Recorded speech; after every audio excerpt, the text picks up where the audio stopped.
Hola, bienvenidos a Cine Esperanzas, el show de los cinéfilos cuarentones, en el que un par de señores que nacieron en plena efervescencia de la dictadura perfecta los reta a mantenerse despiertos durante los siguientes minutos en los que vamos a parlotear sobre Las Fuerzas Vivas de Luis Alcoriza.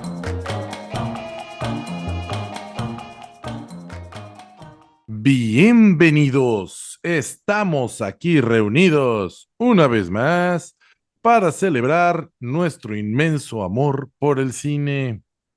En esta ocasión, sus cinéfilos cuarentones de cabecera, Fernando Carrillo Fink y Paquito Rodríguez, nos damos a la tarea de conversar, compartir, analizar y disfrutar de películas que nos han marcado en el pasado o que nos parecen relevantes en el presente. En el episodio 10 de esta la quinta temporada, platicamos de Mecánica Nacional, película dirigida por Luis Alcoriza en 1972 y que nos inspiró para conversar también en el episodio 12 de la misma temporada sobre Terror y Encajes Negros de 1986. Pues para cerrar este ciclo de cine de Alcoriza, elegimos otra de mis películas favoritas del director nativo de Badajoz, España, de 1975, Las Fuerzas Vivas. Bueno, ya fuera de WhatsApp, es importante empezar platicando un poco sobre Juan de la Cabada.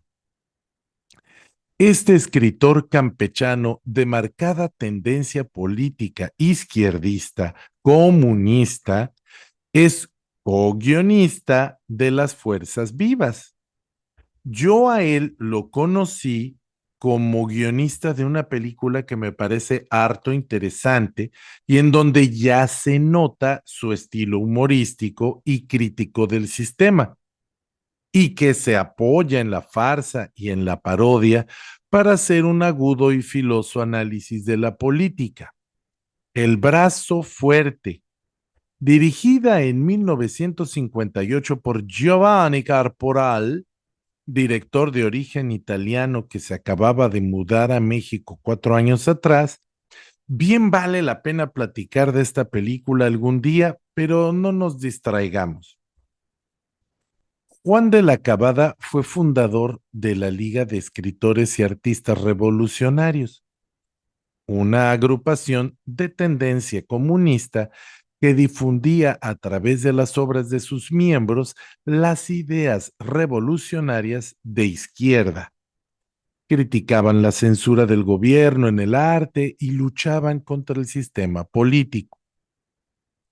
Un momento clave que lo conecta con Alcoriza es cuando en 1937 viaja a España y colabora con la resistencia durante la Guerra Civil. Esta vocación crítica y política se hace presente en todas sus obras, dentro de las que destaco dos colaboraciones con Buñuel. La primera es Subida al Cielo de 1952, peliculón, un peliculón, y La Ilusión Viaja en Tranvía de 1954, que también es un peliculón buenísimo. En las dos también hay mucha crítica social, por supuesto. También me resulta entrañable el guión que escribió para Las Señoritas Vivanco, que fue coescrito con Elena Garro y fue dirigido por Mauricio de la Serna en 1959, donde, por cierto, trabajan juntos un joven Manolo Fábregas y una Sara García en su mejor momento, un guiño para más tarde Mecánica Nacional, donde volverán a trabajar juntos. De la Cabada colaboró también con Alcoriza en el guión de La Tijera de Oro, película cómica de Tintán dirigida por Benito Alasraqui en 1960. Y en 1975 se vuelven a reunir para hacer la película Las Fuerzas Vivas. Esta película Es una de mis películas favoritas junto con Mecánica Nacional, es de mi cine favorito. Y en ella convierten a un pequeño pueblito en un microcosmos del México de la Revolución Mexicana. No es una ciudad importante, no es un frente militar o un bastión de la resistencia porfirista. Es un pueblito irrelevante, desconectado de la capital y que podría estar en cualquier país. Perdón, podría estar en cualquier lugar del país. Parece estar en el centro, podría ser un pueblito sureño, si acaso del norte más sureño, pero en realidad no, nunca dicen de dónde es. Y bueno, en este pueblito, cada poblador representa a una perspectiva, un punto de vista particular de la sociedad mexicana. Y yo lo conecto un poco con esa historieta que dibujó durante varios años Eduardo del Río Rius, que se llamaba Los Agachados, bueno, y los Supermachos también, los dos son de Rius. En ella también hacen crítica política y también un pueblo se vuelve un microcosmos en el que cada personaje va a representar un aspecto o una perspectiva de la realidad. En este caso tenemos al presidente municipal, don Benito, cuyo padre también fue figura política del pueblito, o sea, claramente es producto del nepotismo, perdón, del nepotismo. Me ganó el hipo, disculpen. Tiene evidentes y declaradas tendencias de derecha y está alineado al gobierno porfirista. Tenemos también al señor cura, un clérigo metiche y que no tiene empacho en usar todo el poder de la religión y de la iglesia para hacerse de una posición social y política. Está el juez, el coronel, toda la junta de gobierno que descansa cómodamente en el ejercicio pleno del poder hasta que llegan noticias de la insurrección maderista al pueblo. Eso me lleva al otro lado de la moneda. En ella están Eufemio el herrero, el zapatero que no tiene nombre, Aleandro el maestro, el cantinero Matías y otros muchos más que integran al grupo de los liberales y que al escuchar las noticias de la revolución se organizan para tomar el poder en nombre de un México nuevo y libre de la tiranía. Estos dos frentes tienen o encuentran también su contraparte femenina en las esposas. Por un lado, las mujeres de la Junta de Gobierno y de los simpatizantes conservadores, es decir, la gente con dinero, y las esposas de los fregados, la esposa del herrero, la esposa del zapatero, la esposa de así. En medio de todos y tratando de navegar con dos banderas está el telegrafista. Este hombre que está comprometido, o al menos eso simula él, con la imparcialidad y que se la pasa inventando noticias, pues su aparato ha dejado de funcionar, manipulando así la situación, tratando de no salir embarrado. El reparto es de primerísima de calidad.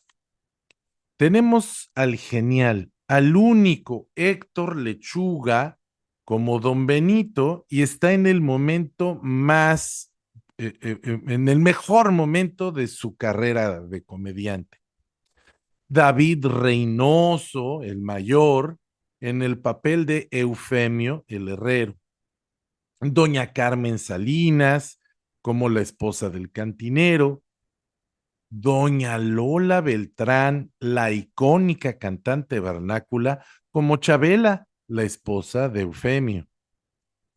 Héctor Suárez, que es el zapatero y que hace el papel que lo hizo famosísimo y es el mismo papel que ha hecho en todas lados de sí mismo, del histérico, neurótico, enojón y gritón. Chucho Salinas es el coronel Munguía, es este personaje que se autocondecora todo el tiempo y se entrega a sí mismo medallas. Carlos López Moctezuma interpreta al señor juez, es uno de los grandes de la época de oro del cine mexicano. Está Amparito Arosamena, está Gina Moret, está Héctor Ortega en mi papel favorito, que es el maestro de escuela, el maestro de escuela que tiene un apetito voraz y que parece no encontrar saciedad jamás. Y pues otros muchos, Enrique Lucero también hace ahí un papelito de extra. Todo esto, pues nos entrega una película deliciosa, una comedia sumamente recomendable. Desgraciadamente es muy complicado conseguirla.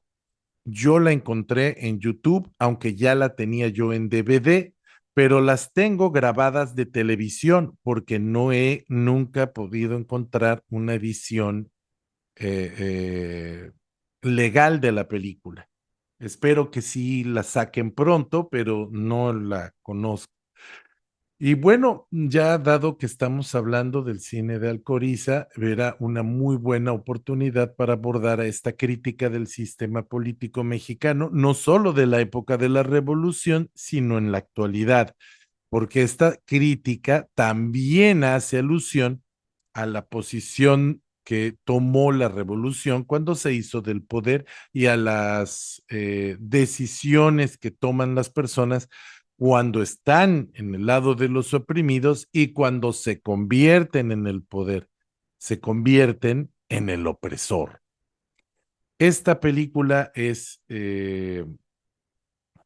una entrañable fábula, pero antes de entrar de lleno en materia, voy a cederle el micrófono a mi colega, amigo y hermano del alma, Fernando Carrillo Fink, para escuchar su opinión sobre una película que además vio a instancias mías por recomendación mía. Espero le haya gustado tanto como a mí. ¿Y tú cómo la viviste, Fernando? Hola Paquito, hola amigos que nos escuchan. Yo acabo de ver Las Fuerzas Vivas hace menos de 24 horas, al igual que vi la película de Mecánica Nacional menos de 24 horas antes de grabar nuestro capítulo. Y me parece muy interesante esta investigación o digamos, esta preparación que hice para grabar nuestro programa, porque pues me está cultivando, ¿no? Y me está cultivando en un cine del que yo no estaba empapado y que además estoy descubriendo los vasos comunicantes que tiene con Luis Buñuel y que cuando estoy viendo estas películas, pues es inevitable recordar películas obviamente coescritas por Luis Alcoriza como Los Olvidados y El Ángel Exterminador, por ejemplo, que también retratan microcosmos, que también utilizan, sobre todo pienso yo, pienso mucho yo en El Ángel Exterminador, por lo absurdo, digamos, no llega, no entra en esa cuestión del surrealismo, por supuesto, pero sí entra en una cuestión de utilizar una lupa para examinar aspectos de la sociedad mexicana. Y ya lo hemos mencionado tanto en Mecánica Nacional como en Terror y Encajes Negros de Luis Alcoriza. Entonces, pues para mí este descubrimiento del cine de Alcoriza está resultando edificante. Y que quiero comentar que pues coincido totalmente en lo que nos mencionas. La película es una gran sátira, es un gran punto de vista sobre la política y sociedad y economía mexicana y la religión, por supuesto, es una gran reflexión sobre el poder, es una gran reflexión sobre la idiosincrasia del mexicano y pues me parece muy superior a lo que hace Luis Estrada. O sea, a mí en lo personal me gusta bastante la película de La Ley de Herodes, pero después de esa película creo yo que esas sátiras políticas que hace Luis Estrada son excesivamente burdas, excesivamente este, como de telesecundaria, como excesivamente didácticas, tratan al espectador como tonto. Mientras que por estas películas de Luis de Coriza, creo yo que de ninguna manera se puede decir que traten al espectador como tonto, sino todo lo contrario. Pintan su retrato, pintan su mural, pero uno es el que tiene que adentrarse a examinar.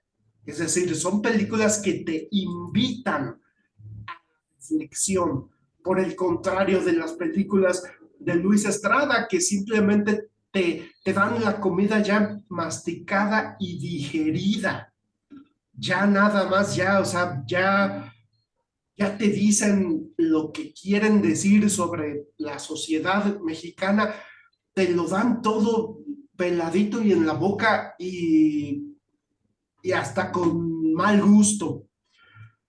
Entonces, para mí es refrescante y es verdaderamente sorprendente para bien la crítica, la manera en la que aborda Luis Alcoriza estos temas que ya nos mencionas, este microcosmos de este pueblito donde se está llevando a cabo pues como una recreación de la Revolución Mexicana y que realmente resulta muy simpático, pero al mismo tiempo te pone a reflexionar y pues hay muchísimas cosas que mencionar, o sea, al igual que en Mecánica Nacional, son tantas las cosas que amerita una segunda revisión, perdón, que amerita una revisión la película, es decir, una segunda vista, porque son muchos detalles, pero a grandes rasgos, pues sí creo yo que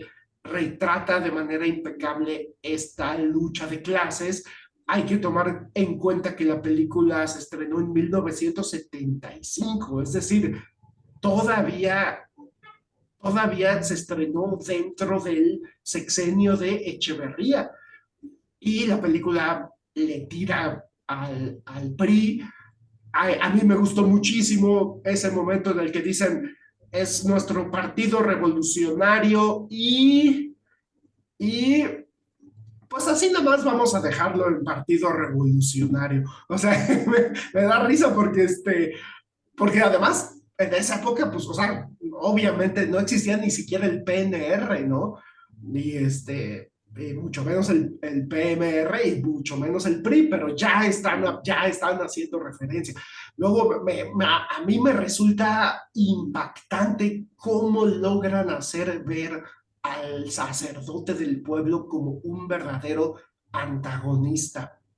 O sea, creo yo que la película sí toma un partido, literalmente, sí toma partido. Es una crítica social hacia los que tenían el poder y tanto cuando se hizo la película como en la época que retrata de la Revolución Mexicana, el final del porfirismo. Pero a mí, por ejemplo, me llama mucho la atención la cuestión del sacerdote. Cómo logran pintarlo de manera impecable. como un verdadero villano, enfermo de poder, prepotente, y las tres veces que golpea al personaje de Héctor Suárez, las primeras dos veces que lo golpea, neta que dan ganas de que Héctor Suárez se le fuera encima a los golpes al sacerdote. Sin embargo, sus compañeros revolucionarios lo detienen y entonces el espectador se queda con una impotencia, una sensación de impotencia, con ganas de que este bandido, este villano que es el cura del pueblo, reciba su merecido. Entonces, cuando finalmente logran encontrar maneras de castigarlo sin caer en el asesinato de un sacerdote, porque eso también queda clarísimo, que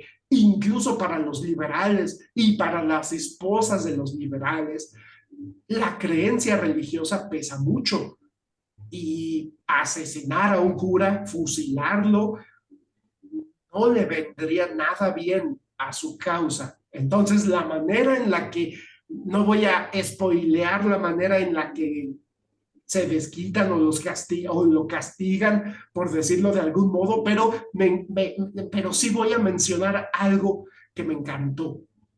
Cuando el cura se ve, digamos, bajo arresto domiciliario, por decirlo de alguna manera, y se dirige a un crucifijo y le dice, Señor, tenemos que desquitarnos. O sea, estamos hablando de una persona vengativa. Estamos hablando de un hombre que incluso le pide a Dios que lo ayude a desquitarse de estos revolucionarios. Entonces, a mí me parece que fue un súper gran acierto la manera en la que utilizan el personaje del sacerdote como antagonista, porque eso le da una carga emocional a la película. Y entonces, al comprometerse uno emocionalmente con la historia, pues lo intelectual entra mejor. Siempre he creído eso. Incluso lo decía Kubrick. Una película primero tiene que moverte las emociones, casi como si fuera una canción, como si fuera una pieza musical, y después el intelecto.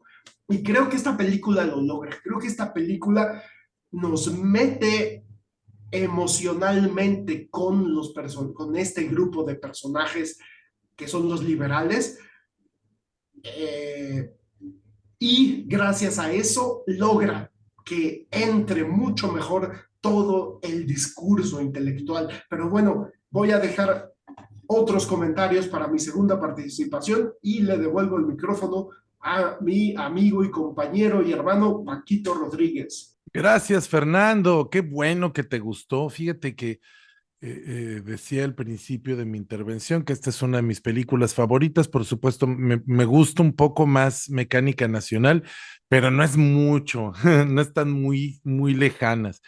De hecho, a mí me gustan las películas de Juan de la Cabada. Hay varias guiones, o más bien varios cuentos de él que se han adaptado al cine también.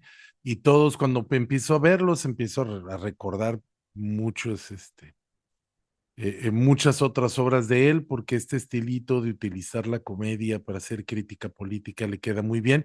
Y me parece muy interesante ese paralelismo que trazas este, con Luis Estrada. Efectivamente, es un cine muy similar y es verdad, tiene más en común con La Ley de Herodes, que fue la primera película de Estrada que tuvo éxito. Y yo pienso que el gran éxito de Las Fuerzas Vivas es que justamente su comedia no se basa en la simplonada. Es decir, algo que a mí me gusta Luis Estrada, pero con dosis pequeñas, porque él tiende mucho a hacer películas donde todo es el gobierno y todo es culpa del gobierno, y llega un momento en que pues nomás es, la originalidad consiste en encontrar nuevas maneras de exponer lo mismo y de repetir la idea, y además dice todas las ideas abiertamente no le da oportunidad al público de razonar. Y en esta película sí nos plantean las mismas críticas, pero no nos los dicen abiertamente. No nos dicen este personaje representa a tal presidente y este otro. No, ellos juegan con una situación que pudo haber pasado en muchos pueblitos mexicanos, un vacío de poder que dejó a la política mexicana pues en un desastre del que tardamos muchos años en salir, o sea, todavía durante el maximato seguíamos tratando de reencauzar el país que no se recuperaba de ese evento histórico tan brutal y lo vemos en la figura de los revolucionarios que cuando toman el poder se vuelven igual o peor, bueno, no peor, pero se vuelven iguales que los conservadores. Hay un momento importantísimo en el vaivén del poder en el que el don Benito le dice a Eufemio, ustedes no han sabido llenar las arcas. Ustedes han estado ya en el poder y esto no ha estado mejorando. Y Eufemio reconoce que es cierto, que, que, que ellos no han logrado sacar adelante al pueblo, que tomaron el poder y se les hizo fácil, pero ahora que estaban en el poder, pues ya no sabían para dónde ir, para dónde jalar. Por otro lado, también don Benito tiene que aceptar o admitir que el cambio ya se dio.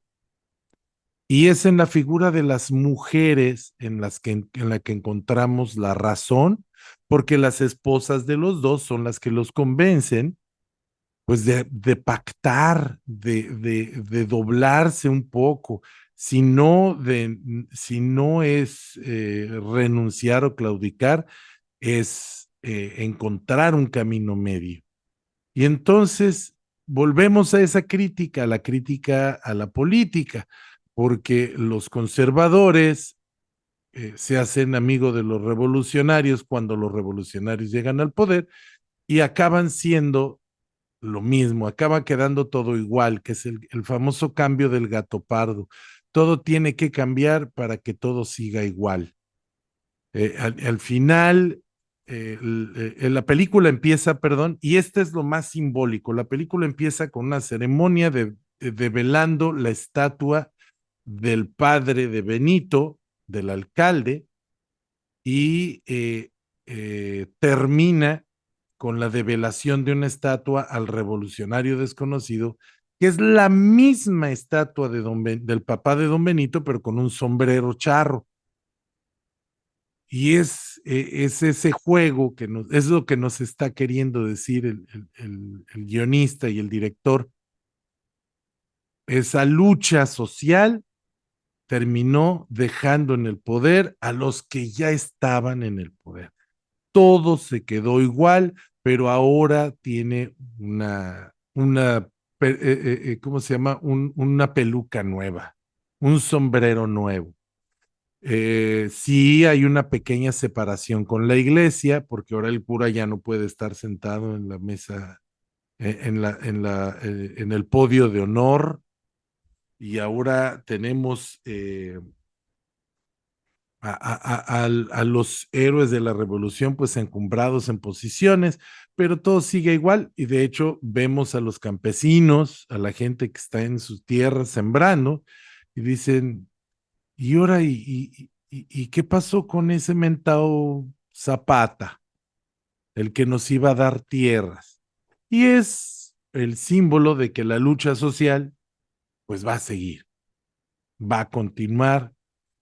Yo considero que Las Fuerzas Vivas es una película muy actual, muy relevante para el tiempo que vivimos. Es una radiografía de la política mexicana en la época revolucionaria, en la época moderna y hasta en la época actual, porque las cosas no han cambiado mucho. Las cosas no se han transformado como nos lo han querido decir. Sigue siendo lo mismo, sigue habiendo influyentismo, sigue habiendo eh, nepotismo. Estamos en lo mismo, pero ahora, pues la estatua tiene un sombrero charro. De nuevo, me gustaría tener más información de trivias de esta película, más datos del rodaje, pero no los hay. Hay muy poca información en las redes. A lo mejor si algún día nos damos un viajecito a Guadalajara o al DF, perdón, a la Ciudad de México, a la Cineteca, pues a lo mejor ahí tengan algún libro físico que podamos estudiar. Por lo pronto nosotros no tuvimos mayor documento que nos pudiera orientar con respecto al rodaje. Es una película a colores que, igual que Mecánica Nacional, pues la fotografía no es particularmente buena, aunque debo reconocer que no es tampoco tan mala como va a ser la de Terror en Encajes Negros. No es tan mala, pero es más bien poco, es poco lucida. El sonido se grabó en monoaural. En esa época se solían grabar los diálogos en ADR, o sea, en grabación en estudio, en doblaje. Y pues la música es pura música tradicional, no no quiere presumir nada más que eso. Seguramente fue un presupuesto bastante reducido y la mayor parte se fue en pagar los salarios de tanto actor tan bueno que hay.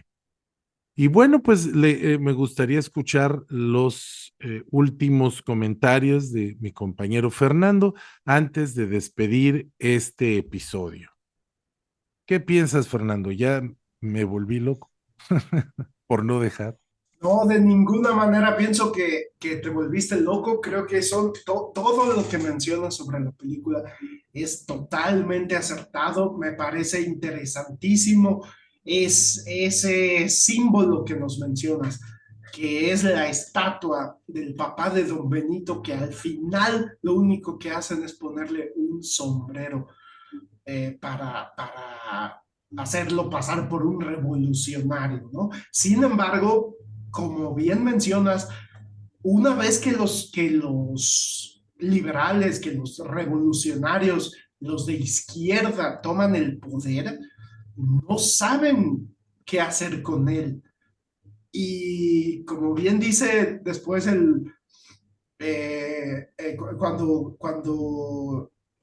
cuando llegan como a una especie de negociación o arreglo y les dicen, es que ustedes ya se gastaron el dinero y no han sabido llenar las arcas. Entonces ahí entra esta cuestión de, ok, ya tienes el poder, pero no sabes cómo gobernar. Y entonces, y hasta lo dice el personaje, hasta lo dice, necesitan de alguien que tenga experiencia gobernando como yo. Eso pues es obvio, ¿no? O sea, finalmente todos quedan como tú dices, terminan gobernando los que ya gobernaban antes, simplemente ahora están colocados en puestos de poder algunos de los que lideraron la revolución. Pero la cosa sigue igual a final de cuentas, salvo por lo que mencionas del sacerdote, ¿no? Que ya ahí sí hubo un cambio y hasta creo yo que se deja entrever como un poquito de lo que sería la guerra cristera, ¿no? Creo yo que hasta se deja entrever un poquito de lo que sería como ya después el periodo de Calles, pero, pero sí, definitivamente que es un retrato del México, del México de la Revolución, del México en la época que se filmó la película, y de no el México actual. O sea, como bien dices, las cosas pues siguen siendo como lo eran en aquel entonces. Y me parece interesantísimo lo que mencionas de las mujeres, del papel de las mujeres, porque esta película pues se da, diría yo, como en plena revolución sexual, o sea, pues a mediados de los años 70, ¿no? Cuando en pleno esto que le llaman época de liberación femenina y de revolución sexual. Y creo yo que la película trata ese tema ampliamente. Por un lado, como bien mencionas, son las dos esposas las que los convencen de ceder, las que los convencen de que se den cuenta que si no colaboran, tanto los conservadores como los izquierdistas, los liberales, no va a funcionar la cosa. Después me llamó mucho la atención ver cómo tratan el tema de la sexualidad femenina, porque es repetido en la película, es muy recurrente ver a una mujer expresar deseo de tener una relación sexual con un hombre cuando el hombre no la está seduciendo. Eso me llamó mucho la atención. Hay varias escenas en las que no es que el hombre le esté pidiendo que tengan relaciones sexuales, sino que es ella la que está externando ese deseo. Por eso pienso yo que es importante ubicar la película en su época porque se estaba dando esta revolución sexual en la que el deseo femenino estaba perdiendo su condición de tabú o se estaba intentando con mucha fuerza quitarle esa condición de tabú. Y me parece muy simpático después cómo lo resuelve cuando resultan embarazadas todas estas mujeres del pueblo, ¿no?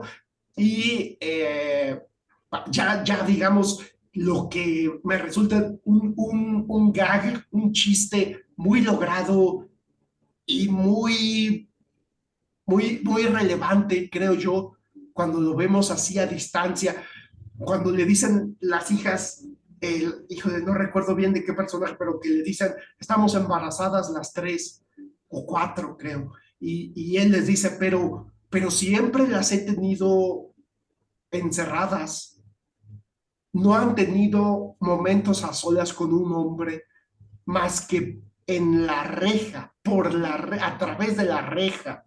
Y dice, ¿cómo se embarazaron? Y voltea a ver la reja y la cámara nos muestra la reja y el personaje dice, a través de la reja. Entonces, me parece súper interesante cómo manejan ese tema porque digo, o sea, te están diciendo literalmente, aunque las encierres, aunque pongas una reja de por medio, la sexualidad femenina no se puede reprimir. Es parte de nuestra naturaleza humana. Y me gusta mucho cómo manejaron ese tema. Y pues sí, por supuesto, creo yo que es muy interesante Juan de la Cabada como autor. Yo no lo conocía y a mí también me parece un poquito mejor Mecánica Nacional, me parece más redondita, más sólida, un poquito más que Las Fuerzas Vivas, pero ambas películas me parecen sumamente relevantes. Y por último, no quisiera yo cerrar mi segunda participación sin mencionar que la película creo yo que tiene una influencia muy consciente de aquel clásico llamado El compadre Mendoza, en esa gran película que retrata también la conveniencia de un hombre entre los dos bandos, entre los revolucionarios y entre los porfiristas. Y creo yo que aquí cuando vemos la cantina, cómo hasta le cambian de nombre a la cantina de acuerdo a la conveniencia de con quién me quedo, con los de izquierda, con los de derecha, creo yo que hay una conciencia de un parentesco con el compadre Mendoza. Y creo que hasta como hay como está como subrayado ese tema de los que estaban en medio y que iban y venían de acuerdo a la conveniencia, de acuerdo a quién esté con el poder. Y por último, quisiera mencionar el papel del ejército y una frase que dice un soldado que literalmente dice, el ejército tiene que estar de parte de los que ganan. Y eso se me hace que uno podría decir, qué convenencieros. Y sí, en esa época era una cuestión muy convenenciera. Sin embargo, también quisiera yo mencionar que hoy en día, en una democracia, eso es lo deseable. En una democracia de elección popular a los gobernantes, en la que los gobernantes son elegidos popularmente mediante el voto, pues en efecto el ejército tiene que estar de parte de los que ganan, porque en teoría es el pueblo quien dicta quiénes van a ser los líderes de las Fuerzas Armadas. Sin embargo, la connotación que tiene esa frase en la película, pues es muy distinta porque se refiere a otra época, ¿no? Y yo con esto les doy las gracias y termino mi segunda participación. Muy bien, Fernando, muy interesante esa conexión que hiciste con el compadre Mendoza, tienes toda la razón. Además de que es la misma época, es también este juego de estar cambiando las filias y las fobias en favor de quedar bien con quien esté en el poder. Nunca se me había ocurrido, nunca se me había ocurrido establecer ahí una conexión y tienes razón, sí la hay. También es muy interesante lo que nos aportas sobre la libertad sexual y justamente es una de las escenas que más risa me dan en la película, cuando el señor dice, pero si el único, ustedes no ven el pueblo más que a través de las rejas.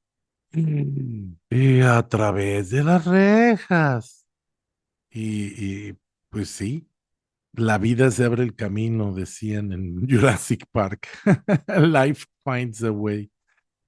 Este, bueno, pues vamos a cerrar este episodio mandándole un sentido saludo a todos los sospechosos comunes, a los sospechosos comunes que nos escuchan y que nos han seguido durante todos estos años, nos han tenido mucha lealtad. Muchas gracias a Omar López, a Fernando Rivero, a Briseidi Torres, a Abraham González y a todos ustedes que nos escuchen y que nos ponen su atención, a Rebeca que me pidió que le mande un saludo a mi querida suegrita, le mando un saludo y por supuesto pues a todos los que no a los que nos escuchan, pero que no se manifiestan, que no ponen comentarios, y pues no sabemos quiénes son, pero les agradecemos, sabemos que están ahí y se los agradecemos mucho. Yo los invito a participar, a comentar, a debatir con nosotros, siempre en un ambiente de respeto. También quiero dedicar este programa a mi hijo Mario Humberto, a quien dedico todo mi trabajo y que espero que algún día sea esto patente muestra de el cariño que le tengo. Estoy grabándolo mientras lo veo pegar de gritos en el fondo. Y le dedico también el programa a Carolina González, mi esposa, que es nuestra productora ejecutiva, puesto que para permitirme estar aquí grabando, editando y produciendo este programa, pues ella me ayuda y me permite darme ese tiempo. Le agradecemos mucho su apoyo, sabemos que no es fácil y pues que se lo recompensaremos a ver cómo. Ahí la llevaremos a algún lugar a comer rico. Y pues muchísimas gracias de nuevo ¡Ay! No, y un saludo también a mi hermanito Víctor Domínguez, que él también nos escucha, sobre todo le gusta mucho nuestros episodios del 007. Aquí estamos para ti y por ustedes seguimos haciendo esto y por nosotros también nos divertimos mucho. Creo que ya no me queda más que agregar, así que gracias y hasta la próxima.